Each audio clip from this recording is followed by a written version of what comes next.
Seja bem-vindo ao canal Teologia Aprenda Mais.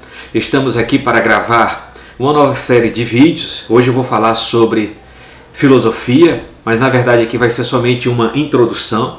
Eu tenho uma apostila escrita sobre filosofia, escrevi uma apostila sobre filosofia e de já a gente vai introduzir, é uma introdução à filosofia. Esses vídeos são sumários, é uma síntese, eu vou sintetizar sobre um pouco da filosofia, a filosofia como pensamento, a filosofia como crítica, a filosofia como reflexão de vida de forma humana e social. Então, de já, se inscreva no nosso canal Teologia Aprenda Mais, acesse a nossa playlist, nós temos vídeos gravados sobre teologia sistemática, sobre antropologia, sobre seitas e heresias, sobre curiosidades bíblicas 1, 2, 3 e 4. Nós temos vídeos sobre introdução a todo o Antigo Testamento, livro por livro, autor por autor, dando uma síntese também. Nós também temos vídeos gravados sobre o Novo Testamento, os Evangelhos Sinóticos, o Evangelho Joanino, as Cartas Paulino, o Corpus Paulino e também todo o Novo Testamento, fazendo uma introdução. Também temos vídeo gravado sobre história da teologia cristã, a história patrística dos pais da igreja, Tertuliano, Orígenes, Santo Agostinho, enfim, todos os pais. Também temos vídeos gravados relacionados à teologia escolástica, tendo como base representantes principais como São Tomás de Aquino, Alberto Magno, e grandes nomes e vultos da teologia cristã. E também gravamos vídeos sobre a teologia moderna, o pai da teologia contemporânea, Schleiermacher, Kant, e os demais pensadores que tem no decorrer da história cristã. E principalmente temos vídeos gravados sobre teologia contemporânea, o pai da teologia contemporânea, o maior teólogo, o papa teológico, Karl Barth, só a pronúncia, Karl Barth, E vídeos gravados sobre Rodolfo Bultmann, Paul Tillich, sobre Dietrich Bonhoeffer e grandes nomes que tem dentro da teologia contemporânea. Todos são vídeos sumários, vídeos que gravei sintetizando os principais representantes, os principais temas e conceitos dentro da teologia cristã. Hoje a gente vai trabalhar a questão da introdução à filosofia, à filosofia. Então, como introdutório, como prefácio, dentro da introdução da minha apostila, da minha obra filosófica, eu quero falar aqui a Bíblia. A Bíblia diz que devemos examinar tudo e reter apenas o bem. Isso está registrado em 1 Tessalonicenses, capítulo 5, versículo 21. É isso que nós vamos fazer com a filosofia. Vamos examinar tudo e reter apenas o que é o bem. A gente for pegar essa palavra bem, qual é o bem maior? O bem platônico, o bem aristotélico, o bem socrático, o bem que rege a humanidade, que rege a sociedade. É isso que a gente vai analisar em filosofia. Então vamos reter, vamos extrair aquilo que é mais preciso, aquilo que nos edifica, como pensamento, como vida, como ser humano, com valores, ainda que seja a questão do certo e do errado, mas o bem maior é aquele que nos rege e nos dá comportamentos éticos e morais. Então a Bíblia diz que devemos apenas examinar, ou então devemos examinar tudo e reter apenas o bem. Um dos principais questionamentos da filosofia, eu até coloco assim introdutoriamente, bem teológico, são sobre a existência de Deus, a existência do universo, a existência do homem. Muitos filósofos temente a Deus buscaram harmonizar a relação entre a teologia e a filosofia.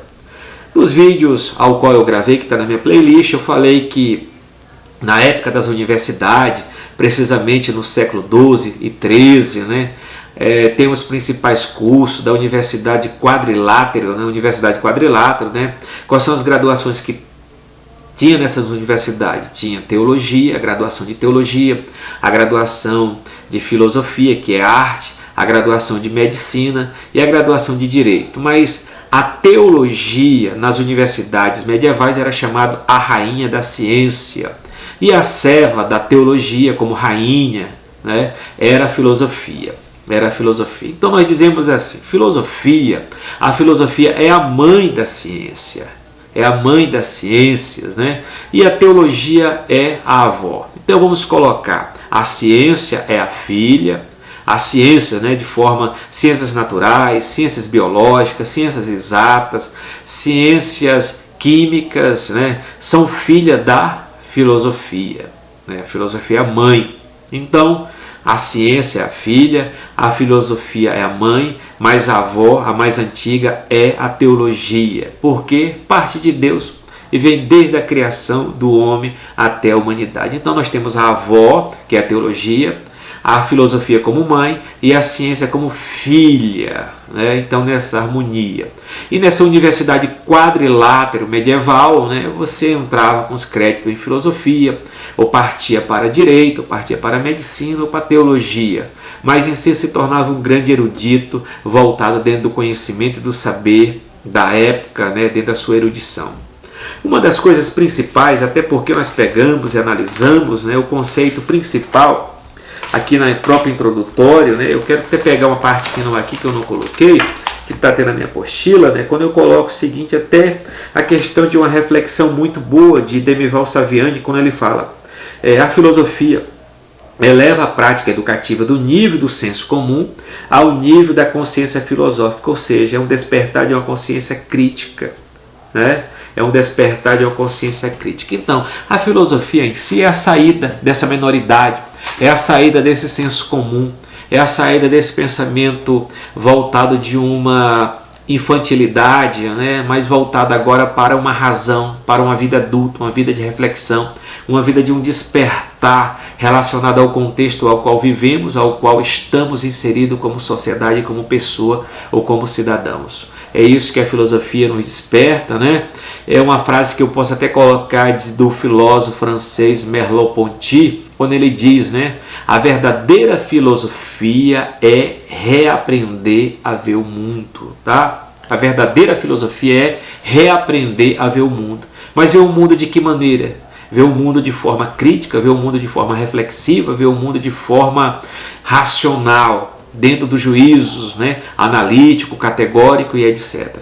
Eu vou pegar uma citação aqui de um dos pais da igreja para encaixar ou fechar dentro de um conceito, o que é filosofia para ele e qual a sua importância ao qual teve no seu tempo, né? Então, segundo Clemente de Alexandria, que viveu no ano 214 depois de Cristo, século 3, ele dizia uma palavra, uma frase de efeito, uma frase sobre filosofia. A filosofia é um dom que Deus concedeu aos gregos, né? Que Deus concedeu aos gregos. Então, isso é uma frase importante. A filosofia é um dom de Deus que Deus concedeu aos gregos. Outra questão de Clemente também de Alexandria, quando ele fala, a filosofia educou o mundo grego, como a lei de Moisés educou os hebreus, tá? Então a filosofia educou o mundo grego, o mundo greco-romano, como a lei de Moisés educou os hebreus, né? Então essa lei orientando-os para Cristo. A citação máxima dele: a filosofia educou o mundo grego, como a lei de Moisés educou os hebreus, orientando-os para Cristo, né? Então a gente vê assim, a questão da citação de Gálatas capítulo 4, quando diz que Deus, na plenitude do tempo, né, Jesus nasceu. Gálatas capítulo 4. Jesus nasceu na plenitude dos tempos. O que significa isso? Na plenitude dos tempos. Um tempo determinado por Deus. Jesus nasceu na plenitude do tempo. O que significa? Ele nasceu no tempo determinado por Deus Pai. Então esse nascimento, Deus preparou o cenário para receber seu Filho, para receber como berço, né, da humanidade universal. Então Deus instrumentou povos antigos como os gregos. Deus instrumentou os gregos para educar o mundo do seu tempo, com a filosofia, com a ética, com a moral, para recepcionar seu Filho. Deus também instrumentou também os romanos, né, também trazendo as leis, a justiça social, a moral e etc. E principalmente nas estradas ao qual os romanos construíram, né? Por isso que tem aquela fala, quem tem boca vai a Roma, mas a frase certa é essa, né? Todas as estradas, todos os caminhos levam a Roma por causa das estradas romanas. E também o mundo antigo foi educado pelo povo hebreu, na lei mosaica, na abertura da sinagoga, do sinédrio. Então o mundo em si estava preparado para recepcionar o Filho de Deus. Então é isso que Paulo coloca, né? Jesus nasceu na plenitude do tempo. Jesus nasceu no tempo determinado por Deus, que Deus instrumentou esses três povos antigos, esses três povos que deram um grande contributo para o nascimento e para a humanidade em si. É isso que Clemente coloca. A filosofia educou o mundo grego, como a lei de Moisés educou os hebreus, orientando-os para Cristo, né? Orientando para Cristo. Temos uma citação máxima também de Justino Marte, né? Que viveu no ano 180, e ele fala: o cristianismo puro e santo é a verdadeira filosofia, né? Então, o cristianismo puro e santo é a verdadeira filosofia. Então eu vou dar um significado lá na frente, o que é filosofia no sentido mais etimológico da palavra, né? Tem uma palavra que coloca até o seguinte: quando Santo Agostinho, que viveu na era tardia, ele coloca crer para compreender, compreender para crer, né? Ele faz uma junção, ele faz um paralelo entre a crença para compreender a Cristo, mas ele também coloca o conhecimento também para compreendermos dentro da nossa crença ao qual estamos vivendo e existindo como crenças e prática. Outra questão que a gente vai colocar: qual é o símbolo da filosofia? O símbolo da filosofia é a coruja, né? A chamada árve de Minerva. Minerva é Atena, né?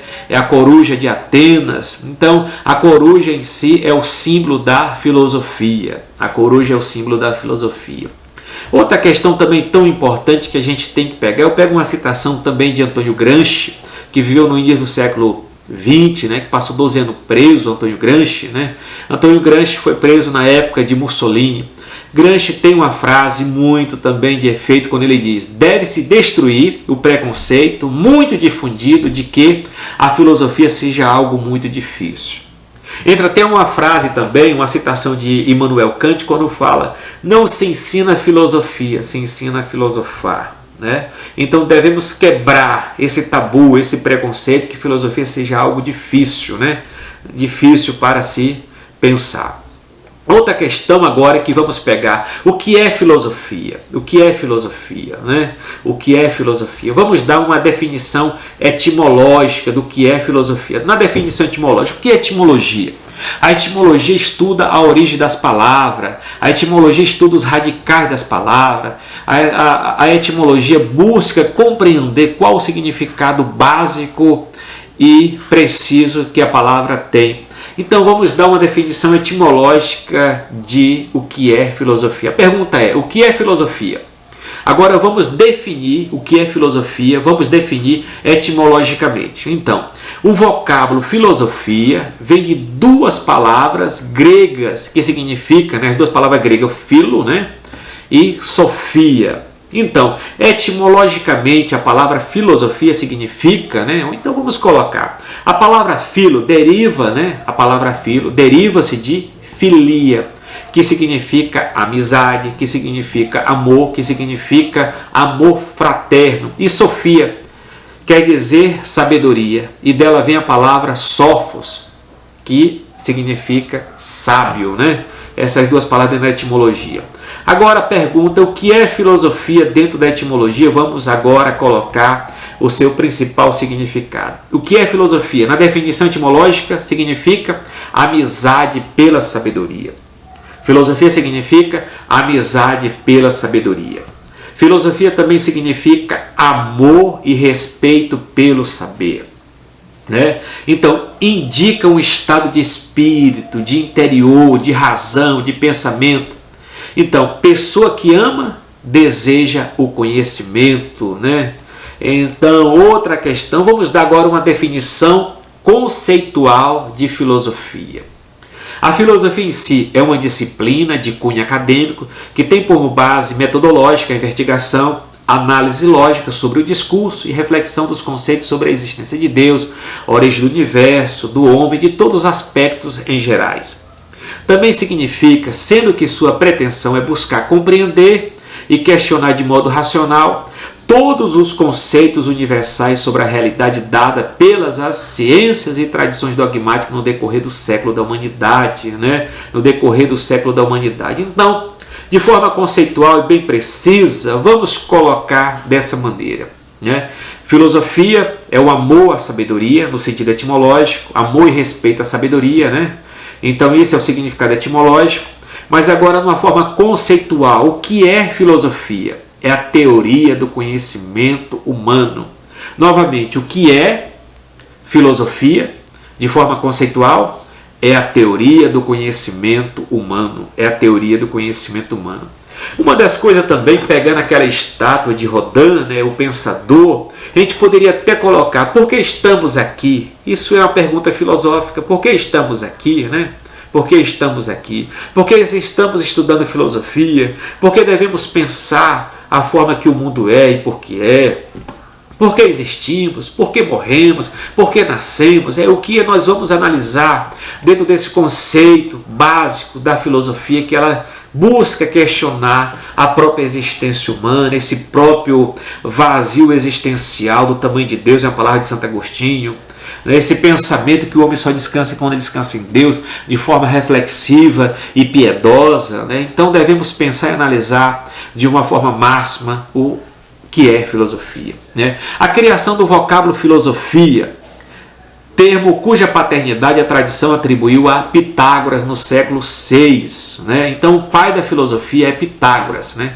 Foi atribuído a ele, né? O pai da filosofia, não, quem criou, na verdade, porque o pai da filosofia em si é Tales de Mileto. Agora, quem criou o vocábulo filosofia foi Pitágoras no sexto século antes de Cristo, né? Então, ao ser questionado, Pitágoras, né, foi questionado por um príncipe, né? Ao ser questionado por um príncipe, quem é você? A pergunta essa foi do príncipe. Por acaso um sábio? Pitágoras respondeu sabiamente ao filósofo: sou um filósofo. Ele respondeu ao príncipe, né? Sou um filósofo, né? Então, ser questionado pelo príncipe: quem é você? Por acaso um sábio, um sófos, um erudito? Pitágoras respondeu: não, sou um filósofo, sou um amante do saber, sou um devoto do saber, sou um que busca amar a sabedoria, né? Então a resposta de Pitágoras, tomada por um espírito religioso, teria afirmado que a sabedoria plena e completa pertence aos deuses, mas que os homens podem desejá-la ou amá-la, tornando-se filósofo, né? Então, a verdade não pertence a ninguém, a verdade pertence a Deus, a verdade pertence àqueles que buscam de modo sábio e de modo fraternal gozar dessa verdadeira sabedoria que vem da parte de Deus. Então é isso, ele respondeu, né, que era um filósofo, um amante do saber, o que praticava o saber, o que amava a sabedoria, né? Então filosofia é amor à sabedoria, amor à sabedoria, né? Então quem criou a palavra filosofia foi Pitágoras, mas o pai da filosofia é Tales de Mileto, né? Um filósofo pré-socrático, como também Pitágoras também é um filósofo pré-socrático, né? Então filósofo, o que é a palavra? O filósofo é movido pelo desejo de observar, contemplar, julgar e avaliar a vida. O filósofo é movido pelo desejo de saber. O filósofo é aquele que faz pergunta com o fim ou o objetivo de obter a verdade última acerca de todas as coisas. É a busca pela verdade, nada menos que a busca pelo próprio sentido da vida, ou seja, é a busca de Deus, é a busca de Deus. Então o filósofo é movido, né, por esse desejo de conhecer, de saber, o desejo de ter essa sabedoria plena, mas sabendo que a sabedoria plena pertence a Deus. A questão principal aqui que vamos analisar rapidamente, né, dentro desse pouco tempo que temos desse vídeo que eu quero terminar, é o seguinte: o surgimento da filosofia, os gregos, né, começaram a fazer perguntas e buscar resposta para a realidade. Pergunta como: o mundo, natureza e o ser humano pode ser conhecido pela razão humana? Era isso, né? Os gregos procuravam conhecer a realidade, procuravam conhecer o universo através da razão, através desse conhecimento racional. O mundo pode ser conhecido através da sua essência, através da sua natureza. Então eles procuravam conhecer o mundo através dessa causa essencial que se forma o mundo. E o mundo é formado de quê? né? Outra questão, o homem é um ser tricotômico, né? Eu quero colocar essa questão do homem como ser tricotômico porque dentro da tricotomia nós temos aqui o espírito, né? Que é a parte imortal, singular do homem, que leva um relacionamento e comunica-se com o Espírito de Deus, né? O Espírito de Deus comunica com o nosso espírito, que nós somos filhos de Deus, a sede de Deus é o nosso espírito, Romanos 8,16.